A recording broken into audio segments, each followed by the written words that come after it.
Salam qadarly vatandaşlar, salam mehriban izleyiciler.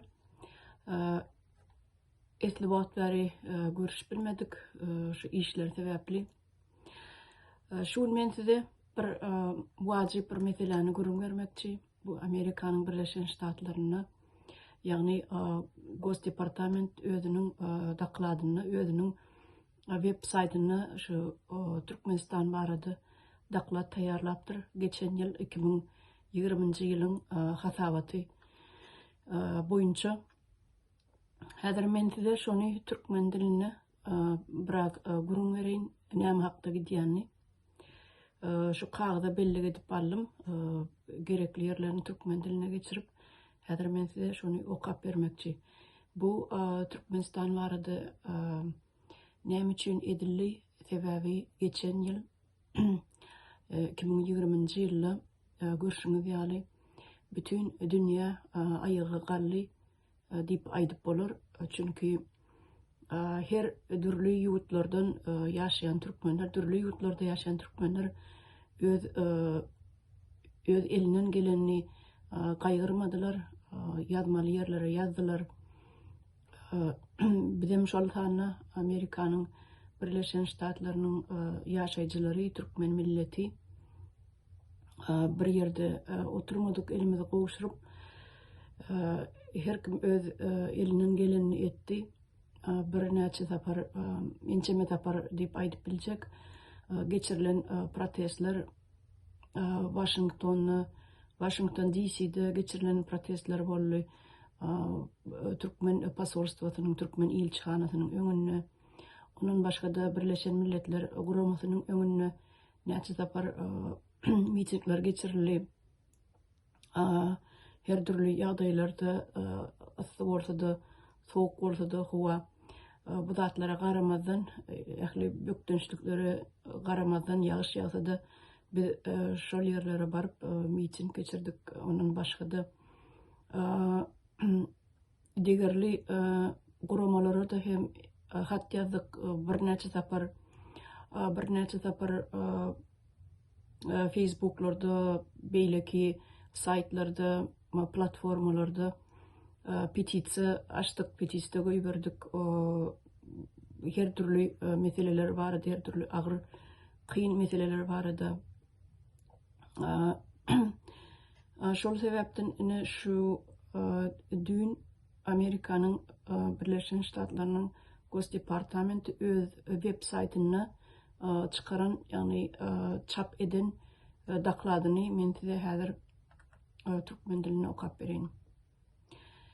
Amerikanyň Birleşen Ştatlarynyň Gost Departamentiniň Türkmenistanyň insan hakyklary barada ýazan dakladyny ýerleşdirdi. 2020-nji ýylyň hasaby boýunça Gost Departamentiň saytyna ýerleşdirilen bu barada bu daklatda Türkmenistanyň prezidenti Gurbanguly Berdimuhammedow Türkmenistany öz kiçi bir krug diýip aýdypdyr. Bu kiçi bir krug diýende bir kiçi bir öýdary mafia diýseňem boljak diýip atlandyrypdyr. Şol kiçi gruppa bilen, kiçi bir krug bilen Türkmenistan dolanýar diýip ýazylypdyr. Bu näme diýmek? Çünki Berdimuhammedowyň öz taýpa tireleri, öz klanyndan bolan ýagny ahal teke türkmenleri dolanýar Türkmenistany diýip aýtmakçy bolupdyrlar. Şu ýerde hakykatdan hem şeýle diýip aýdýarlar. Konstitusiýa boýunça bolsa Türkmenistan dünýä derejesindäki demokratik döwletdir diýip ýazyldy. İnsan hakyklary bozulmanyň inniki esasy punktlaryny belläp geçýär. Bu punkt kän häzir men size okap bereyim. Polisiýa we türmelerde, polisiýa departamentlerine we türmelerde gıynamaklyk, agyr we durmuş üçin ýagny has erwet ýagdaý ýaşaýyş üçin erwet ýagdaýy gaty erwet şu türmelerde saklanýan adamlaryň şertleri, yaşay şertleri gatı erbet diýip aýdylýar. Esassız saklanmak, ýagny insanlaryň hak hukuklaryny bozup esassız köçelerde, yenilerde saklamaklyk, tutsak etmeklik diýe. Siyasi tutsaklaryň barlygy, ýagny Türkmenistanyň häkimeti siyasi tutsaklary bizde ýok diýip aýdan bilenem. Bu zatlar ýalan. Ýagny şol bulary diri görkezin diýen ýanky bir näçe ýyllar dowam edip gelýän şol aksiýada bular boyun almaýarlar, bizde siyasi tutsak ýok diýip belleýärler. Emma şo siyasi tutsaklar henüýde çennem dowam edip gelýär Türkmenistanda. Daşary urtdaky raýatlaryň ýygarlanmagy diýe. Çünki biz ýaly Türkmenistanyň daşynda ýaşaýan, başga döwletlerde ýaşaýan raýatlamynyň hem ýygarlanmagy bu zatlaryň bellenip geçilýär. Bu elbetde çyn hakykatat.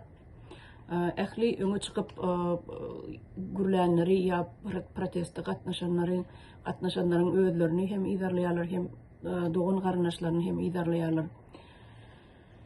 Yerli kadetleriň garaşsyzlygyna döredýän bökdüşlikler diýe. Hakykatdan hem yerli kadetler hakyna seretseň güýji ýok Türkmenistanda.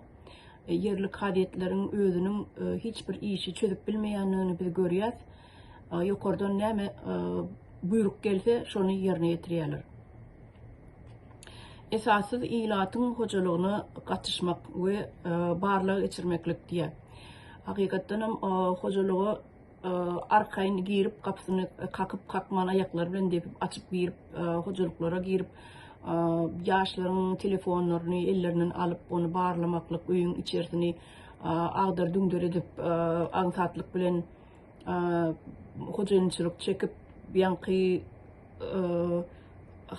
ilatyň oturan adamlaryň huzuryny bozýarlar. Bu zatlar hakykat.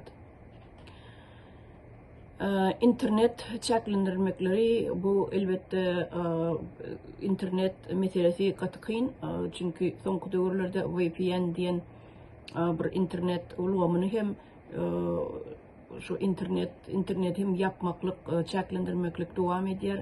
Çünki Türkmenistanyň içinden hiç ýyly daşyndan çykyş edýänniň ya protestlerini görmezlik, ya YouTube'lara gatnaşmadyk, şu YouTube'larda bolýan çykyşlary görmezlik çäklendirilýär. Bulam dogry zat.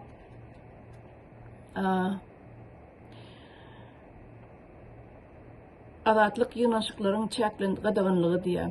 Azatlyk ýynaşyklary, ýagny bu protestlere degişli azatlyk ýynaşyklyk, ýagny köpçülikleriň bir parahat azatlygym däli parahat görünüşdäki ýynaşyklar, meselem mitingler, protestler, piketler, şular ýagny azat görünüşini, parahat görünüşini geçirilip bolmaýanlygyny hem nytap geçipdirler. Din azatlygynyň ýoklugy diýe. Hakykatdan hem dine uýjak adamlara ýol berilmeýär. Çünki sehel sakal murtumu ösürüp ya kelläňe bir tahýa giyip bir mescide da barjak bolsaň, 5 wagtyna namaz okujak bolsaň, eýem ýygyňa düşüp başlaýarlar. Bu zatlarym dogry zat, mescidliň içinde 5 adam namaz okap duran bolsa, şolaryň 3 saňy eýem möheme işgäri. Daşary ýurtlary azat arkaýyn çykyp bilme bolmadyk. Daşary ýurtlary azat arkaýyn görünüşde, parahat görünüşde çykyp bolmadyk. Öz ýurduny taşlap gitmek gadagançylygy Türkmenistanda bar. Daşary itlenip ýurduňa çykjak bolsaň, bu koronavirus sebäplemden onun öňem şeýle hiç bir adamy arkaýyn parahat ýoluň ak bolsun diýip immigrasiýa gullugy henüýde çen türkmen raýatlaryny daşary ýurtlara uğratmadyk. Onu biz gaty goýulýar. Häkimeti azat, parahat we adalatly çalyşyp bolmadyk. Bu bular ýaly adalatlylyk elbetde Türkmenistanda ýok. Biz gelen prezidenti hiç açanam adat parahat görünüşde adalatly görünüşde intek dynçalışa uğradyp görmedik. Ya onu postundan ornundan ayırıp görmedik. Gelen adam gelişi ýaly oturýar. Gitmeklik barada olsa pikir etmeýärler. Siyasata goşulmaga büyük dönüşlük. Elbette Türkmenistanda siyasata goşulmaga hiç ili ruhsat berilmeýär. Büyük dönüşlükler gitdigiçe güýjeýär. Bunu hemmemizden bilýär. Siyasat diýilýändat olar üçin bir gaty hoply zat diýip şeýle düşünýärler. Türkmenistanyň häkimeti siyasat diýenleri halk ilat goşulsa bu gaty hoply diýip düşünýärler. Şol sebäpli bökdönşlikler bar. Korrupsiýa, elbette korrupsiýa gaty ösen derejede Türkmenistanda. Ayal gyzlaryň zorlanmagyna çäre görülmezlik diýär. Hakykatdanam ayal gyzlar näçe bir ýem sany sajagy ýitdi. Näçe bir ayal gyzlar zorlanýar, onda da hiç il çäre görülmeýär. Ýankaýdysym ýaly kadyetde de rol ýok, adwokatlarda da rol ýok. Edenetlik ana şu zatlary hakykatdanam ine şu daklarda görkezdirler. Cinsy adalatsyzlyk, ýagny diskriminasiýa. Bulam dogry zat. Ayal erkek tapawut edýär Türkmenistanda. Ayallar bir ikinji orunda durýar. Erkekler ähli zady erkekler etmeli, ayallar köp zatlary ayallara ruhsat berilmeýär etmäge. Meselem avtoulog sürmäge ruhsat berilmeýär, ýokary işlerde işlemäge ruhsat berilmeýär. Bular şol barada insan sewdasy bulam dogry bolup geçýän zat Türkmenistanyň birlik jinsi gatnaşyklarda ýagny jenaýete çekmeklik. Bu Türkmenistanyň intek 1900-nji ýyllaryň, 90-njy ýyllaryň aýaklaryna da 2000-nji ýyllaryň başlaryna da şeýle zatlary hakykatdan bardy. Elbet görülýän zatlaryň biridi Türkmenistanyň häzir hem şeýle. Häzir has gözgörteli ýanky jinsi birlik gatnaşyk edenni azatlykdan mahrum edýärler, jenaýete çekýärler, agyr jeda berýärler, urup ýenjip helak edýärler. Soňky zähmetkeşiň adat birikmegine bökdönşlikler. Mecburi çağa zähmeti.